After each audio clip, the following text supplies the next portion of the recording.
This week we've been watching Borrowed Time, a tale of crime and nourishment. If I don't get what's mine by tomorrow morning, you're gonna have to do some crime, bro. Sorry, well, you don't have to be hard. Okay, boss. What the flip is this? make my tea, punk. It's me, Kevin. Go away! I'm gonna make up for what I've done, mate. What do you want, Kevin? I just need a chance.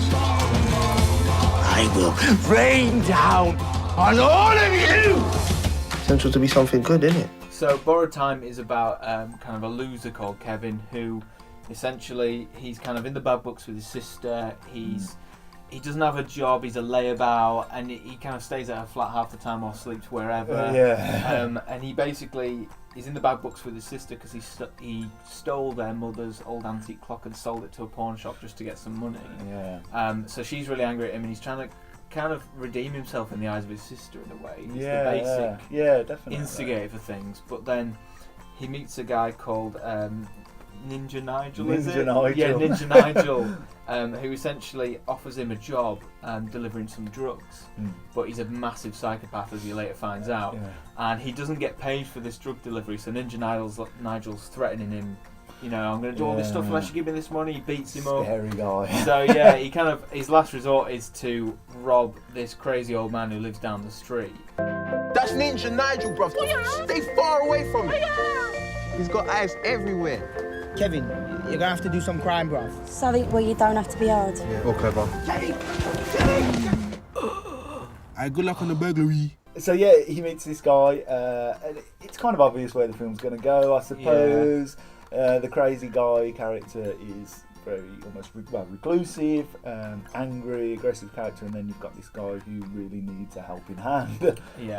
But the joy and the entertainment for me came out of the depth in those scenes between the two characters. It could have been played very cheesy. It could have been played very kind of twee, but it had some very dark elements to it. And the interactions and specifically the dialogue that Philip's character it's great just because they're so different characters. One of them's like a chav, essentially, and the other one's like this old man who has a taxidermy hobby. He's got so many weird animals stuffed in his creepy living room, and also he had like a drinking problem in the past. He's kind of given up on that, and like his introduction to the film is Kevin's broken into his house and there's just this whining noise and he's just coming down the stairs in a stair lift with a shotgun. What the flip is this?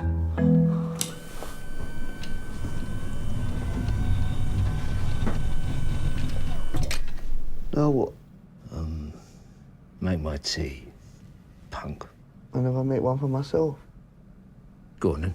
Yeah, it's very funny. But they're like friends who have never met before, but they're like perfect for each other, really. Because they're both alone and they're both completely they're a bit dim-witted, both of them in a way. They're both. You can imagine that's potentially Kevin in a 40, 50 years time. That's what he's going to become. Kind of growing. So he gets character. the Christmas Carol kind of Scrooge experience in the film.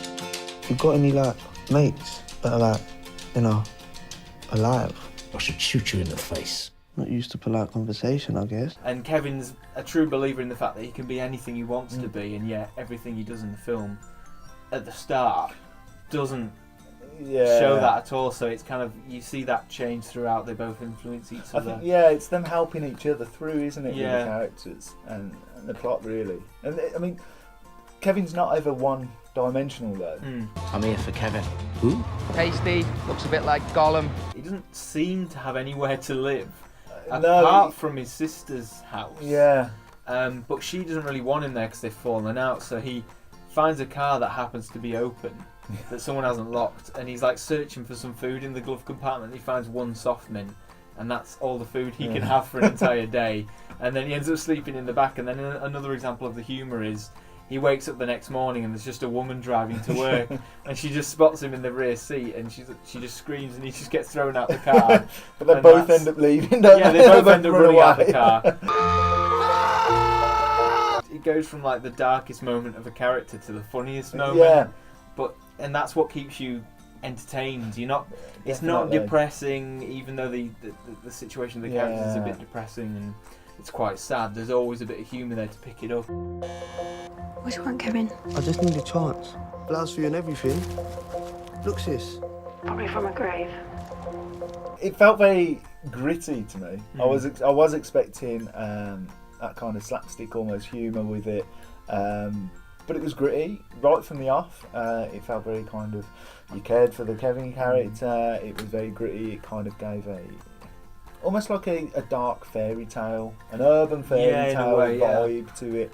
The music's good in it. Certainly from in the first few scenes, it gives this element of hope.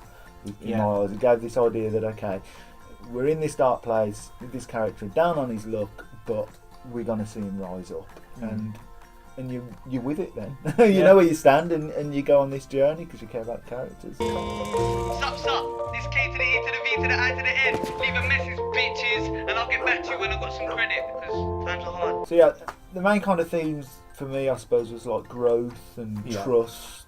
This idea that when you scrape off the surface, you get down to the nitty gritty. We're all struggling. We've all got crosses to bear. We've all got things that we've done in our past we don't like or whatever.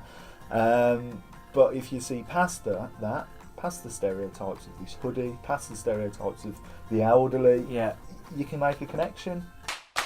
It's me, Kevin. Go away.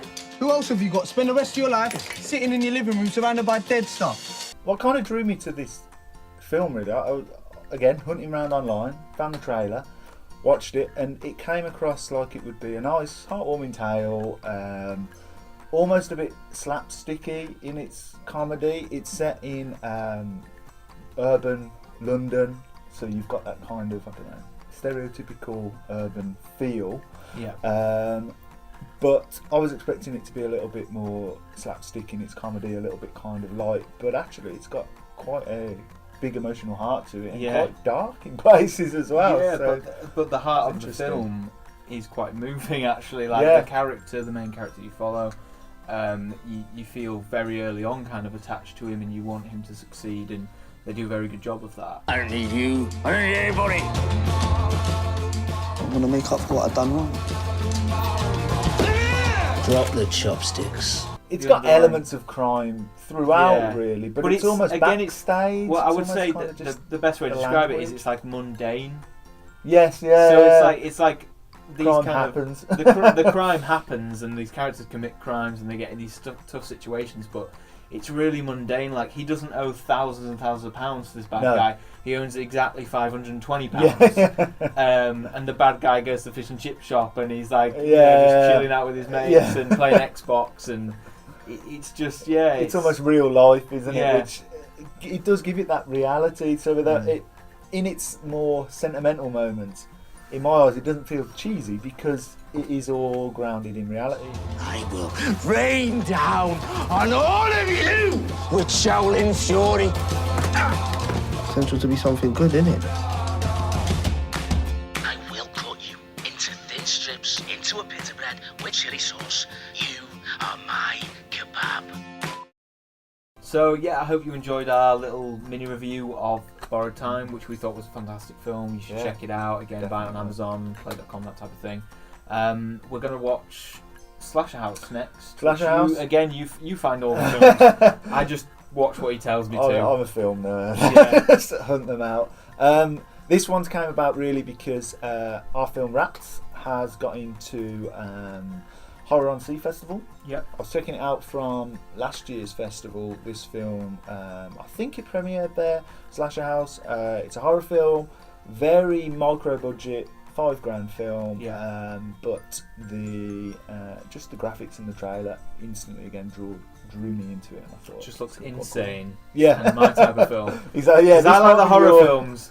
Paul likes his independent, quaint little thrillers, films. I like horror films, so let's watch that. See you next week.